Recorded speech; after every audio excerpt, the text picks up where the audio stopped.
ഇന്ധനവില വർധനവിൽ പ്രതിഷേധം. വഴിയോര കച്ചവട തൊഴിലാളി ഫെഡറേഷൻ AITUCയുടെ നേതൃത്വത്തിൽ ആലപ്പുഴ BSNL ഓഫീസിലേക്ക് മാർച്ചും ധർണയും നടത്തി. പെട്രോൾ ഡീസൽ പാചകവാതക വില വർധനവിൽ പ്രതിഷേധം. വഴിയോര കച്ചവട തൊഴിലാളി ഫെഡറേഷൻ AITUCയുടെ നേതൃത്വത്തിൽ ആലപ്പുഴ BSNL ഓഫീസിലേക്ക് മാർച്ചും ധർണയും സംഘടിപ്പിച്ചു.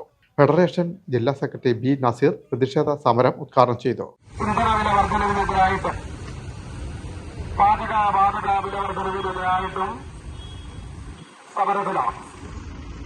അതിന്റെ ഭാഗമായിട്ടാണ് വഴിയോര കച്ചവട തൊഴിലാളി ഫെഡറേഷൻ ആലപ്പുഴ മണ്ഡലം കമ്മിറ്റിയുടെ നേതൃത്വത്തിൽ ഇന്നിവിടെ BSNL ഓഫീസിന് മുന്നിൽ ഒരു പ്രതിഷേധ പരിപാടി സംഘടിപ്പിച്ചിരിക്കുന്നത്. 12 വർഷമായി അധികാരത്തിലിരിക്കുന്ന നരേന്ദ്രമോദി ഗവൺമെന്റ്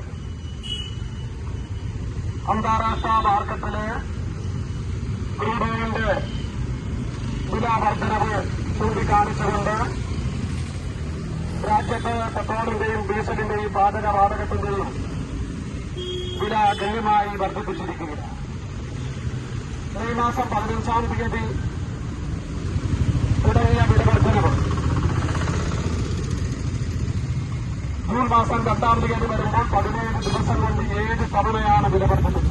മാർച്ചിൽ നിരവധി തൊഴിലാളികൾ പങ്കെടുത്തു. തുടർന്ന് BSNL ഓഫീസിന് മുന്നിൽ നടന്ന ധർണയിൽ ഫെഡറേഷൻ മണ്ഡലം സെക്രട്ടറി S ഷെരീഫ് അധ്യക്ഷത വഹിച്ചു. CPI മണ്ഡലം assistant secretary KL Benny, federation joint secretary Jagalkumar, S Haris എന്നിവർ സംസാരിച്ചു. രവീന്ദ്രൻ നായർ, MK ഭാഷ, മീനകുമാരി, AK ഷെരീഫ് തുടങ്ങിയവർ നേതൃത്വം നൽകി.